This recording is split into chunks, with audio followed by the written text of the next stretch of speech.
Hopefulness 2.0, April 13th. That's my pizza. It's basically a giant, a deep dish in essence.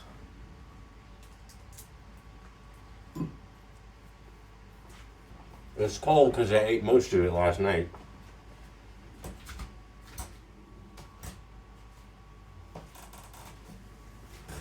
For my focaccia.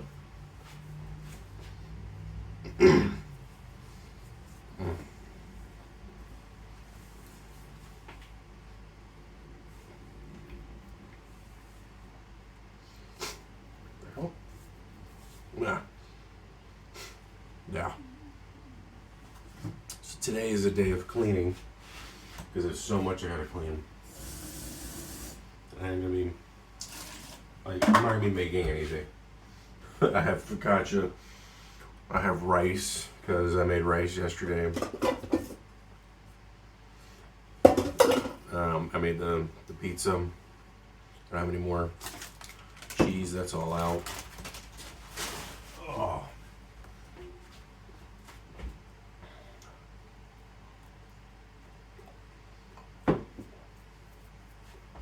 Interview was one of those cattle calls again.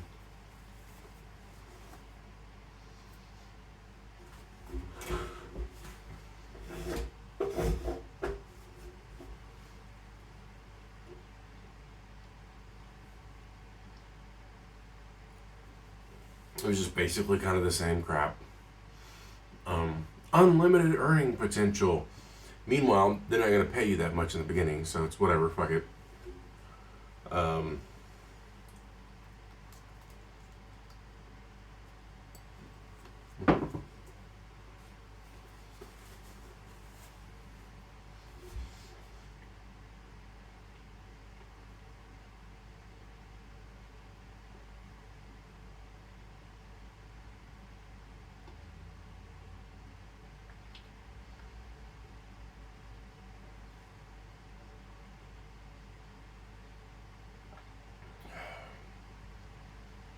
There was a missed call yesterday. I'm not sure if that was for my buddy's employer or not. It happened while I don't even remember when it happened. It happened in the morning. About 11 or something, I'm not sure. But before I started recording this video, I sent him a text and saying, I hadn't heard from him. Or at least I haven't had the combo. So what happened there? I gotta figure out what the fuck I'm gonna do. Because the middle of the month is coming up. I still haven't done my taxes. Ow. I would say that I overcooked it just a little bit, especially because here it seems a little on the burnt side.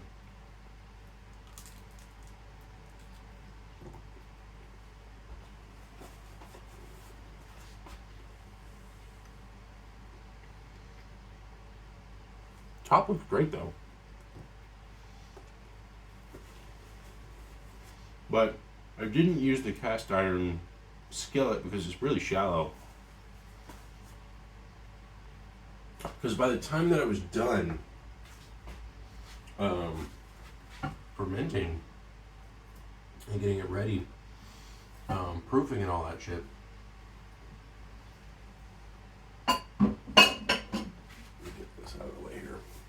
I want to show you. This is the focaccia situation here. That was like crazy sticky, but this whole container was like almost completely filled, and it had started down here, so there was that much air that was in that stuff. It was crazy. So. That's a good experiment, in fact. The sourdough discard did a pretty good job. Now, granted, I also used, because the recipe called for it, some instant yeast, or not instant, active dry yeast, as it's called.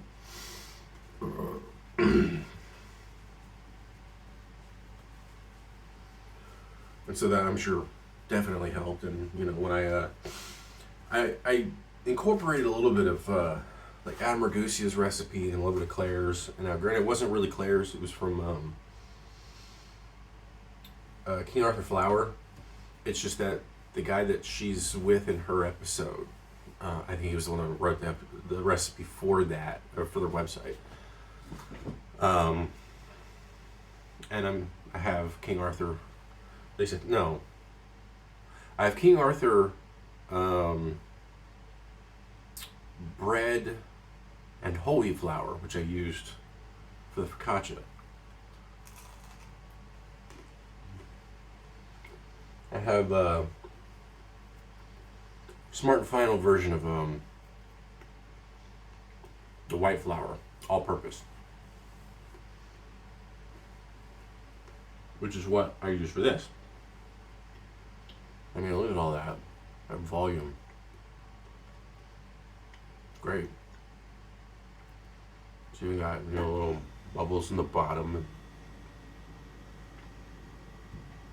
a touch of the leoparding, not much, but I was really surprised at how well it turned out.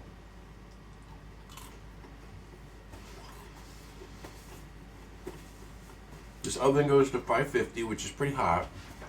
I let it preheat for like 30 minutes, at least.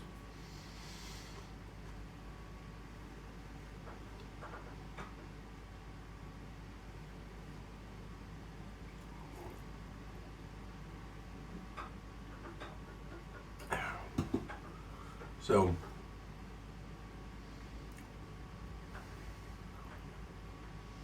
I'm thinking of doing the recipe again without the sourdough starter, but I'll need some cheese because I don't have any more cheese now. I'm going to use the focaccia as sort of savory base for the sweet stuff that I have. It's in the fridge. I used a good chunk of the. It's funny. I was talking about the combo of tomato paste and sugar and vinegar in Guild Chat on EverQuest, and somebody was like, "You mean ketchup?" I was like, "If that's ketchup, that's the best fucking ketchup I've ever had. I've never had ketchup that fucking good." Because I mean, it's just equal parts. Now I take the can. At least one more here. Take the can of tomato paste. Take the lid off, of course. Scrape it all out, and then I think what I did this time was I poured all the sugar in first, dumped out what I could, and then poured in the vinegar to help clear out the sugar. That way it wasn't stuck in there. I didn't have to really scrape it out nearly as much. And it's fucking delicious. I mean, that's what the sauce is that I'm using right now. And if it's ketchup, I don't give a fuck. It's delicious.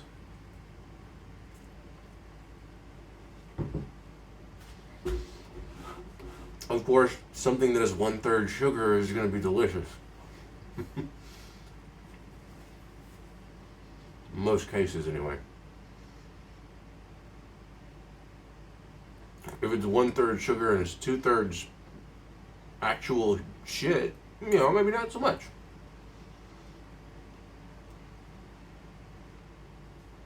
And I'm sure there are people out there being like, "This ain't no damn pizza." Read, deep dish and all that. It's like, pizza's pizza. It's dough, it's cheese, it's tomato sauce. That's it. You can throw what else you want on there.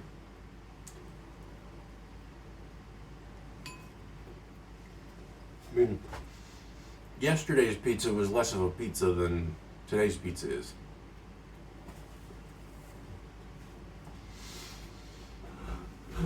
Despite having a lot of the same ingredients. Whatever though. Oh, I thought I felt So I have another 2 servings of cooked rice sitting in the fridge. Um, I got cooked chicken sitting in the fridge. I got the focaccia sitting there. I got this pizza. I've got the icing. I've got the lemon curd. I can just kind of like start cutting pieces off of the focaccia, put the icing and lemon curd on those, see how well that goes. So yeah, done a lot of food prep.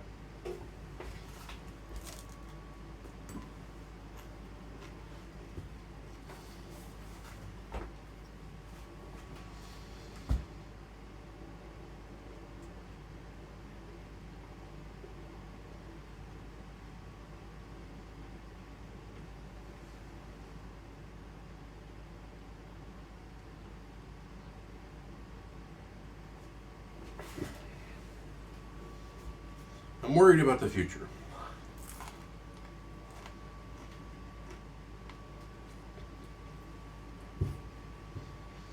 And basically, what I felt like has happened in these last several months is that, because I mean, it's been November, December, January, February, March.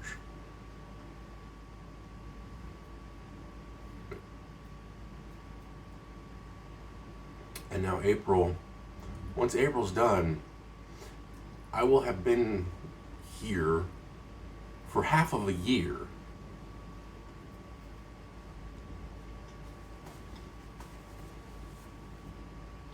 For 6 months. With nothing to show for it, really.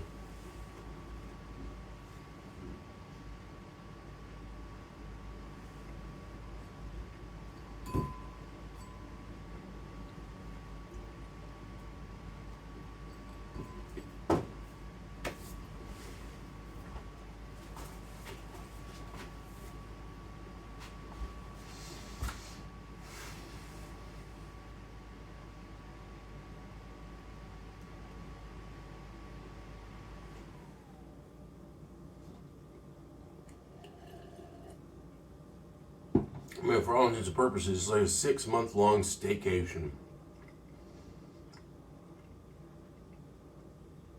And I got nothing set up for the future. You know, I was talking to a psychiatrist and she's like, you know, when you got a plan, you know, gotta have some kind of backup. It's like when you don't have a backup, obviously, you know,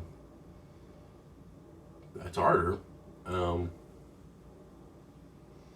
And obviously, when you don't have a backup, you gotta make a backup. I don't have a backup. I don't even know what my backup would be.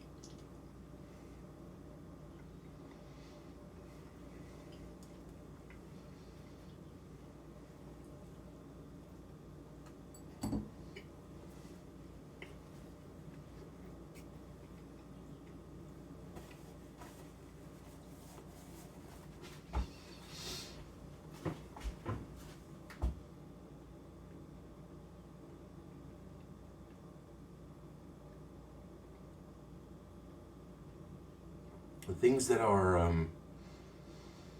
potential backups are, you know, falling through the cracks in one way or another,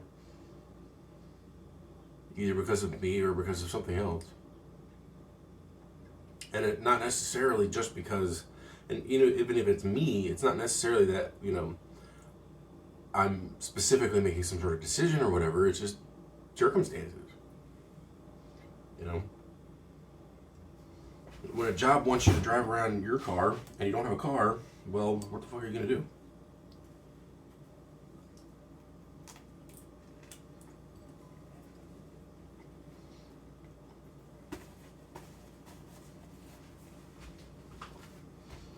Get the job and then hope to get a car?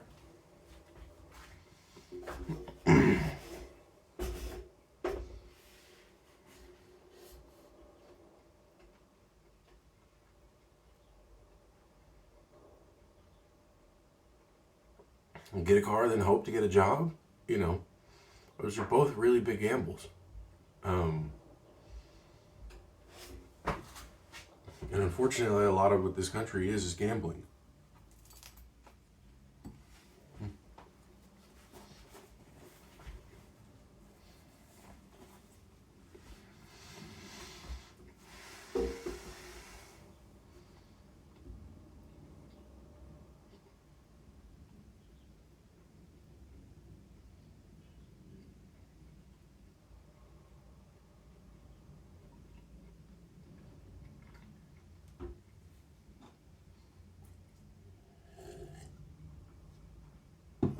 And I've never really been one to make a safe bet.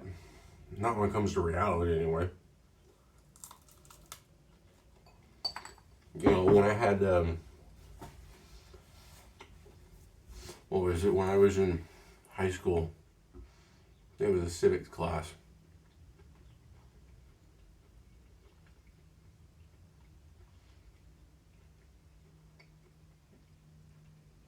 It was essentially the same class. We had U.S. government and then we had civics, and it was literally 2 different semesters for from the same instructor and everything. But I want to say it was civics, and we had a project whereby we got 10,000 imaginary dollars, and you know, we're supposed to like partner up and whatnot. I never ended up getting a partner because I was that kid. And you know, we were supposed to effectively bet on the stock market with that $10,000. Use as much of it as possible. And he wanted us to do 3 stocks, I wanted to say. But the 2 stocks that I ended up choosing were pretty costly. I chose Motorola and I chose GM. Motorola because I think somebody I knew had a Motorola phone or something like that, and my grandmother had GM stock as well. And so since I was all by myself, I'd asked the instructor if I could just do the 2, and he's like, yeah, that's okay, that's fine. And I ended up making money. Most of the people in the class bet on things like oil. Like a lot of like the jocks and stuff, they bet on oil. And I want to say that in the time frame that we had set in front of us, I doubled my money. And a lot of people lost money. Now, if I'd had that $10,000, I still wouldn't have bet it. I would have bought stuff with it. Bought stuff that I wanted, or, you know, went out with friends or whatever.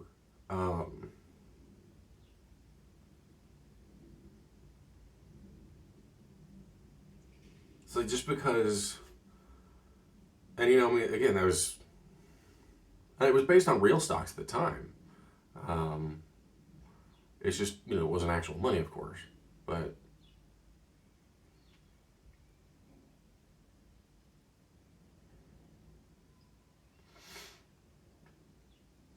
there's no real lesson in this. You know, I can't be, you know, there's no extrapolation of, well, you did it that well, you know, why not do it again? No. That's not how it works. You know, I actually did it with real money. I literally did. That's why I'm able to stay here. I put money into, it's because I had actual money coming in that was a surplus of my expenditures because of the unemployment benefits. And so because of that, I started dumping like half of it every month into the mutual fund. I'm not making any more money though. And the mutual fund is losing money. Because it's tied to the S&P. And despite, you know, American companies making goddamn super profit, their S&P stocks aren't really going up that much.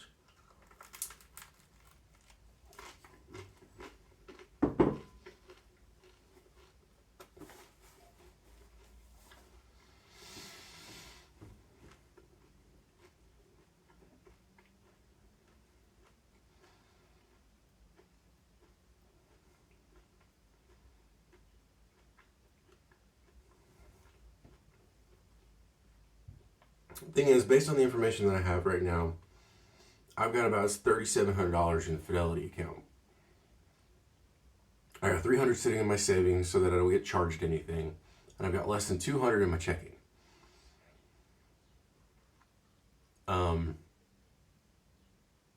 Now, with no other factors, I could potentially push all the way through June. If I just dumped all my stocks, basically close the account, put all that money into my checking account, and just said, "This is how much money I have." Not worried about the ups or downs or anything of that nature.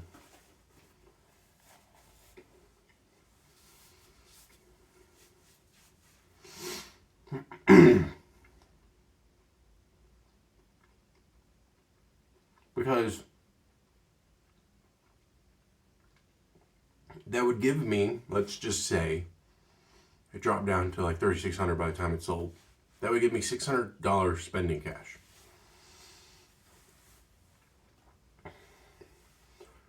There's only a couple of bills that I currently have.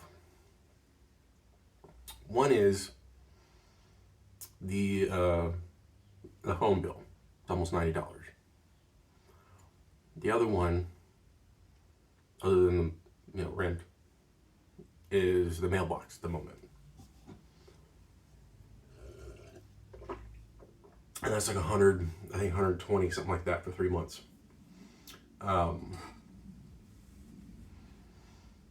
Which isn't terrible. About $1 a day. Or less.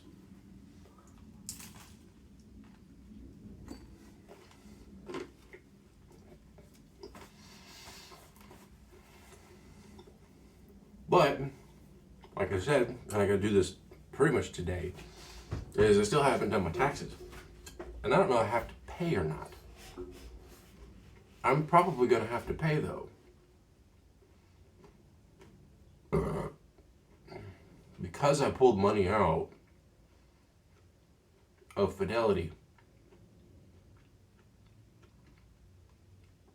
there will likely be some kind of capital gains tax.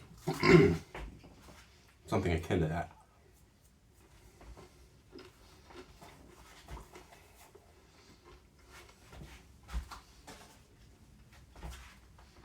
Which is why I'll be pretty.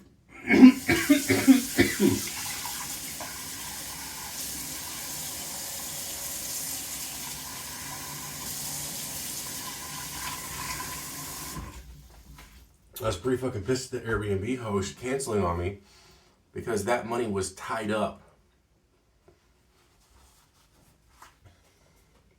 And I wasn't able to do anything else.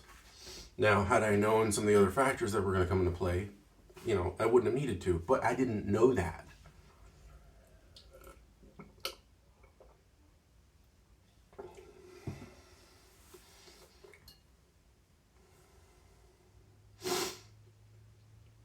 I wasn't expecting to be able to stay here. I was expecting that I was going to be moving on.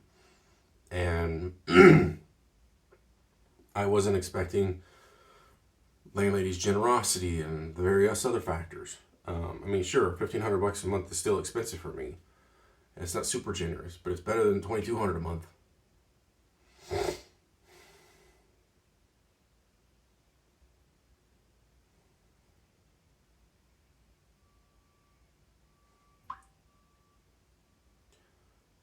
I'm not really built for this world. I'm not.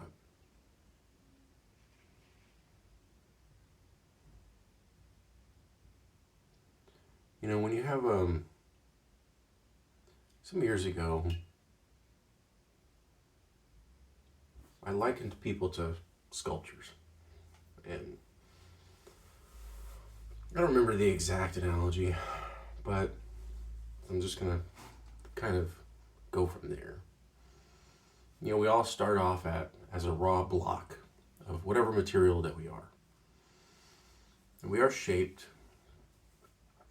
by the people and the environment around us. It's nature and nurture. And parts of who we are genetically speaking. Some things we can learn, some things we can't, for one reason or another. And when a good chunk of you is chipped off of you early on to a point of precariousness, one has to be cautious about how they chip and where they chip away to reshape. If a good part of the foundation is chipped away, and the whole is now off balance, you then have to balance out where you chip. You also need more of a support structure externally, which is difficult sometimes, especially when you are constantly off balance. Because not a lot of people themselves are strong enough to be a part of that, to assist in creating said support structure or what have you. Obviously, the analogy starts to fall apart in some way or another, but don't take it too seriously. Don't take it too literally. Let your suspension of disbelief maintain. So you have a super top heavy with a really weak and fragile bottom. There's not much you can do except slowly chip away at it to balance things out. And whatever image you had in your mind must change, because others came in and fucked with it. And if you were the one being fucked with, and you're also the one that has to do the chipping away, yeah, I know, I understand where the analogy falls from there. Hey, the sculpture's starting to sculpt itself. It's got to be pretty fucking cautious too.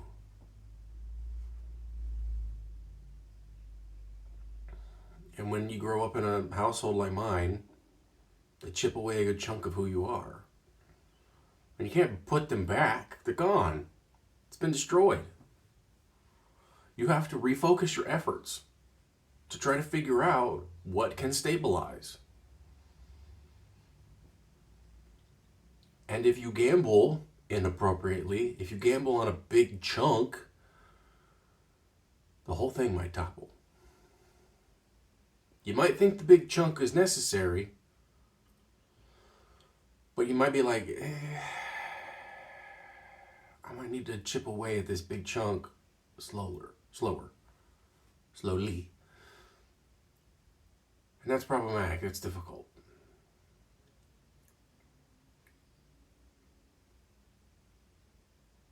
So that's why it takes time for this stuff to fucking work, to figure this shit out. Meanwhile, the whole time you feel like you're about to topple. The entire time, there's this constant anxiety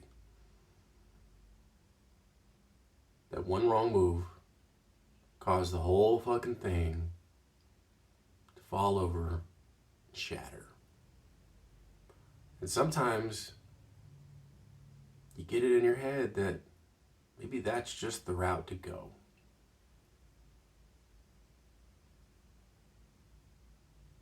Have fun.